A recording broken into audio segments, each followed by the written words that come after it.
Hello students, এডুমন্ত্র YouTube চ্যানেলের আরও একটা ইম্পর্টেন্ট এবং ইনফরমেটিভ সেশনে তোমাদেরকে most welcome. East Kolkata wetland, তোমরা নিশ্চয়ই সবাই জানো যে ওয়েস্ট বেঙ্গলের প্রথম র্যামসার সাইট হচ্ছে এটা, যেটা 2002 সালে কিন্তু ডেজিগনেটেড করা হয়েছিল।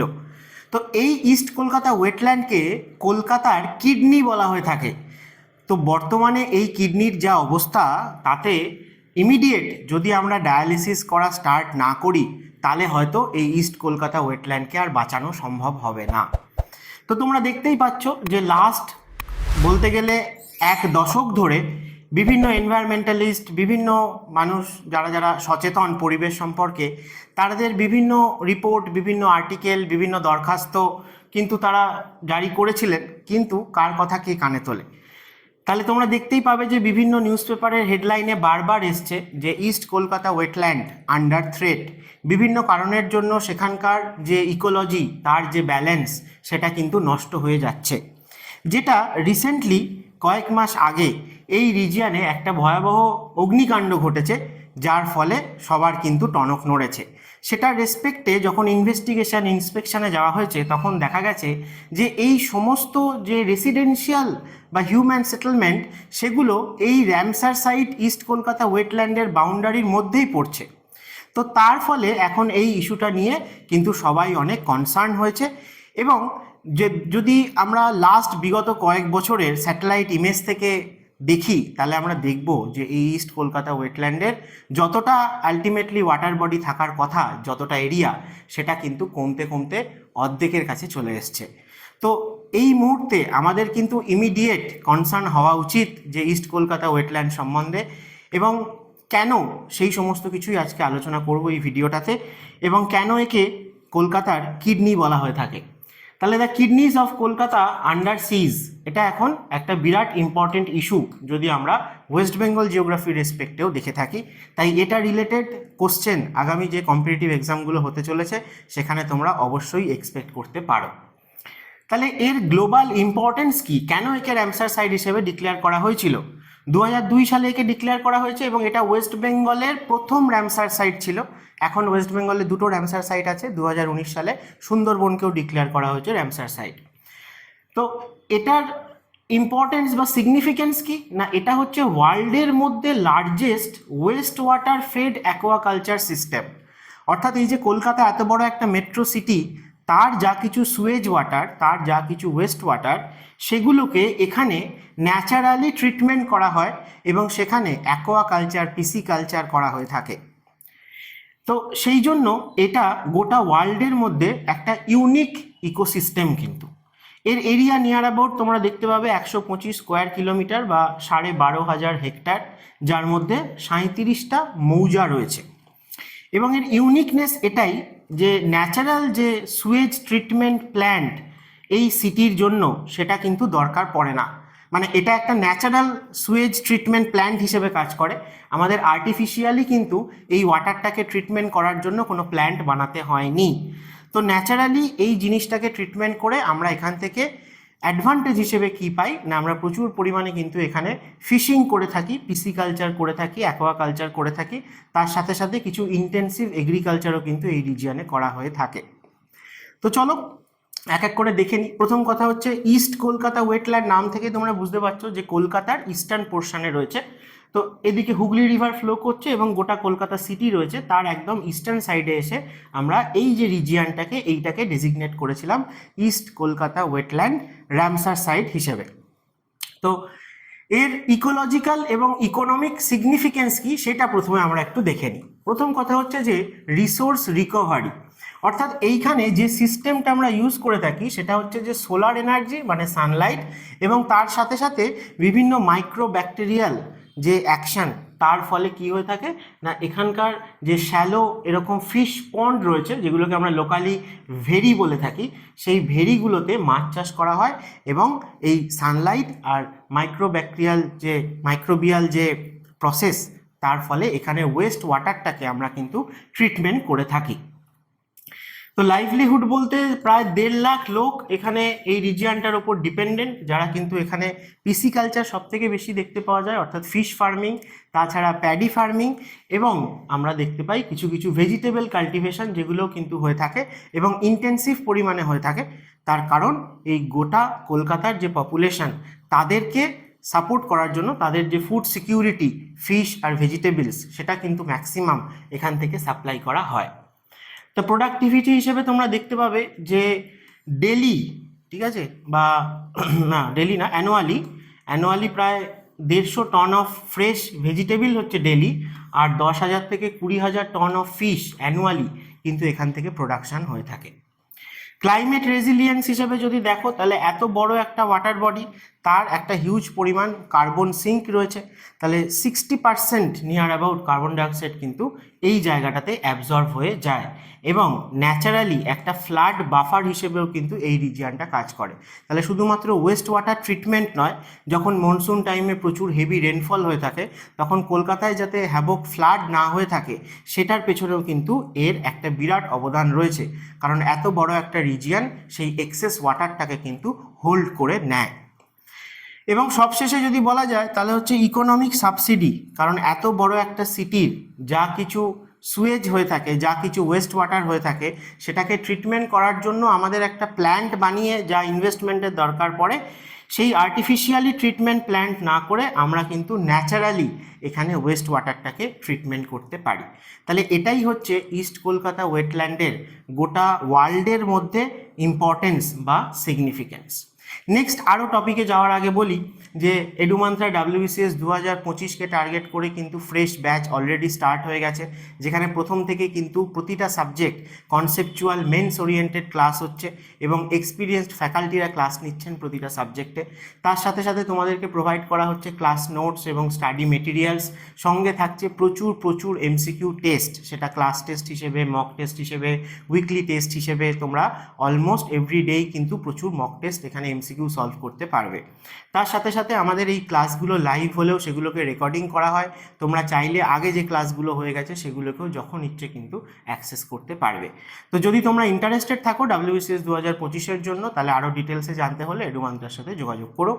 এবং WBCS 2024 মেন্সকে টার্গেট করেও কিন্তু ব্যাচ স্টার্ট হয়েছে এডুমান্ত্রায়, এবং সেখানেও কিন্তু মেন্স ওরিয়েন্টেড যে ইম্পর্টেন্ট টপিকসগুলো, তার উপরে রেগুলার ক্লাস হচ্ছে, class note, study materials provide করা হচ্ছে, এবং তার সঙ্গে থাকছে ডেলি মক টেস্ট। মেন্সের জন্য কিন্তু এভরিডে তোমাদের মক টেস্ট রয়েছে, প্রতিটা সাবজেক্টের উপর বেস করে, তাদের হোল সিলেবাসকে বেস করে সেখানে কিন্তু মক টেস্ট হচ্ছে। এবং এডুমান্ত্রার মক টেস্টের বৈশিষ্ট্য এটাই যে প্রতিটা MCQ এর সাথে সাথে কিন্তু এখানে ডিটেলড এক্সপ্লানেশন প্রোভাইড করা হয়, যেই এক্সপ্লানেশনগুলো পড়ে গেলে তোমাদের কিন্তু পুরো সিলেবাসটা কমপ্লিট হয়ে যাবে, প্লাস প্রিভিয়াস ইয়ার কোশ্চেনও সব কিছু যা টপিক রয়েছে কোশ্চেন সেগুলো কভার হয়ে যাবে, প্লাস তোমাদের কারেন্ট অ্যাফেয়ার্সও কিন্তু এখান থেকে কভার হয়ে যাবে।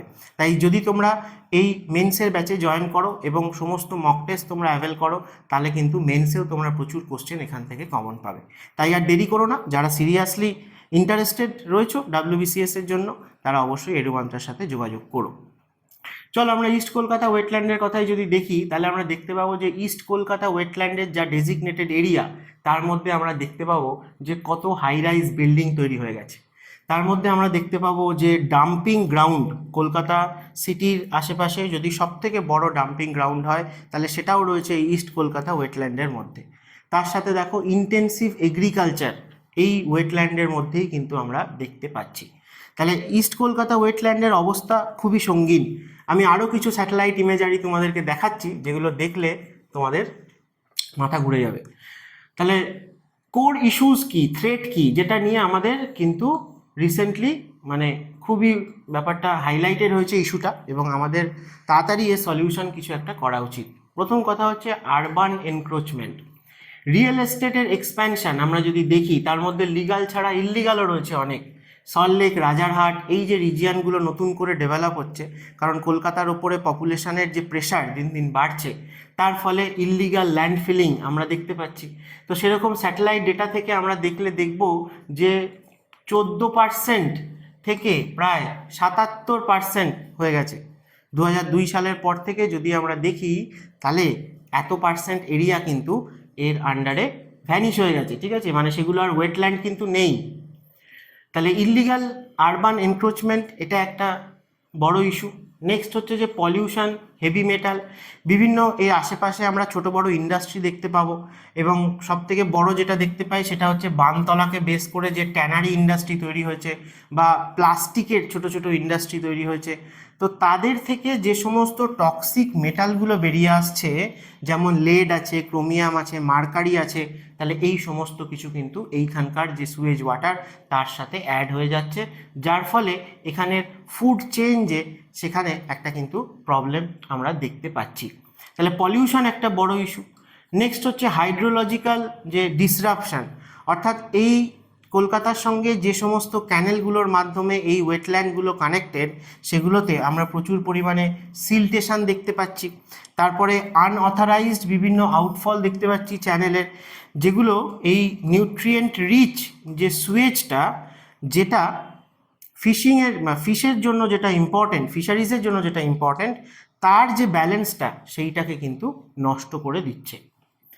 আর ল্যান্ড ইউজ ট্রান্সফরমেশন, যে প্রোডাক্টিভ ওয়েটল্যান্ড থেকে বিল্ড আপ এরিয়া, অর্থাৎ আমরা যদি দেখি এই যে 1989 থেকে 2022 এর মধ্যে আগে যেখানে ছিল 3.5%, সেটা বেড়ে গিয়ে 32%-এর থেকেও বেশি হয়ে গেছে, যে এই ওয়েটল্যান্ডের মধ্যে আমরা কিন্তু বিল্ড আপ করছি, অর্থাৎ কংক্রিটের জঙ্গল বানাচ্ছি আমরা।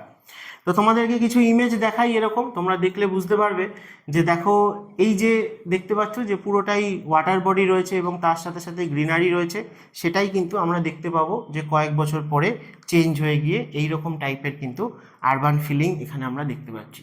এখানেও দেখতে পাবে যে দেখো পুরোটাই ওয়াটার বডি রয়েছে, এরকম বড় বড় ভেরি রয়েছে মাছের, সেগুলো পুরোটাই কিন্তু ল্যান্ড ফিল করে সেই জায়গাতে কিন্তু রেসিডেন্সিয়াল বা হিউম্যান সেটেলমেন্ট তৈরি হয়ে গেছে। এগুলো সবটাই কিন্তু ইস্ট কলকাতা ওয়েটল্যান্ডের যে ডেজিগনেটেড এরিয়া তার মধ্যে তৈরি হচ্ছে, এইটা সব থেকে চিন্তার বিষয়। তো আমরা লিগ্যাল অ্যাকশান তো অনেক কিছু নিই আর কি, কিন্তু সেগুলো অ্যাকচুয়ালি ইমপ্লিমেন্ট হয় না, তো সেই জন্য এরকমটা হচ্ছে, অথবা আমাদের নাকের তলাতেই হচ্ছে কিন্তু আমরা পাত্তা দিচ্ছি না। কিন্তু এখন এরকম হতে হতে আমাদের দেয়ালে পিঠ থেকে গেছে। দেখো জানুয়ারি 2024 আর মে 2024, এই 5 মাসের মধ্যে এই গোটা যে রিজিয়ানটা ছিল সেটাকে পুরোটাই কিন্তু ল্যান্ডফিল করে দেওয়া হয়েছে। এরপরে হয়তো এখানে হিউম্যান সেটেলমেন্ট হবে বা বড় বড় বিল্ডিং হাই রাইজ তৈরি হবে। তো এইটাকে ঠেকানোর জন্য দেখো 1992-এ উমেশচন্দ্র ব্যানার্জি জাস্টিস ছিলেন ক্যালকাটা হাইকোর্টের, তো তিনি কিন্তু প্রথম জাজমেন্ট দেন যে এইখানে ব্যান্ড করতে হবে ইস্ট কলকাতা ওয়েটল্যান্ডের মধ্যে সমস্ত ধরনের ল্যান্ড কনজারভেশন। তো তারপরে দেখা যায় যে 2006 সালে ইস্ট কলকাতা ওয়েটল্যান্ডে কনজারভেশন অ্যান্ড ম্যানেজমেন্ট অ্যাক্ট হয়েছে, যেখানে বলা হয়েছে যে মনিটরিং করা হবে এবং আনঅথরাইজ যে ডেভেলপমেন্টগুলো সেগুলোকে সব প্রিভেন্ট করা হবে। তো এগুলো সব খাতায় কলমে হয়েছে কিন্তু আলটিমেটলি কিছুই হয়নি। তো সেরকম রেগুলেটরি গ্যাপও যদি আমরা দেখতে পাবো যে বিভিন্ন গভর্নমেন্ট অফিসিয়াল, মানে যে কমিটি এখানে তৈরি হয়েছে সেখানে দেখা যাচ্ছে যে 17 জনের মধ্যে 14 জনই হচ্ছে গভর্নমেন্ট অফিসিয়াল, কিন্তু সেই জায়গায় থাকার কথা কাদের না, এখানকার যারা লোকাল রয়েছে, লোকাল যারা ফার্মার্স রয়েছে, লোকাল যারা ফিশারিজটাকে মেনটেন করছে, পিসিকালচার এখানে করছে, তাদের কিন্তু এই কমিটিতে বেশি করে থাকা দরকার, কারণ তারা ভালো ডিসিশান নিতে পারবে যে এই জায়গায় কি করলে না করলে পরে এই হেলথকে, ইস্ট কলকাতা ওয়েটল্যান্ডের যে ইকোলজিক্যাল ব্যালেন্স সেটাকে ঠিকঠাক মেনটেন করা যাবে। কিন্তু এই কমিটির মধ্যে দেখা যাচ্ছে যে অনেক গভর্নমেন্ট অফিসিয়ালস বেশি রয়েছে রাদার দ্যান লোকাল পিপল। তো তার ফলে সেই সমস্ত কমিটির যা কিছু ফ্রেমওয়ার্ক, তার যে ইমপ্লিমেন্টেশন, সেটা কোনোটাই খুব একটা সুইটেবল হয়নি।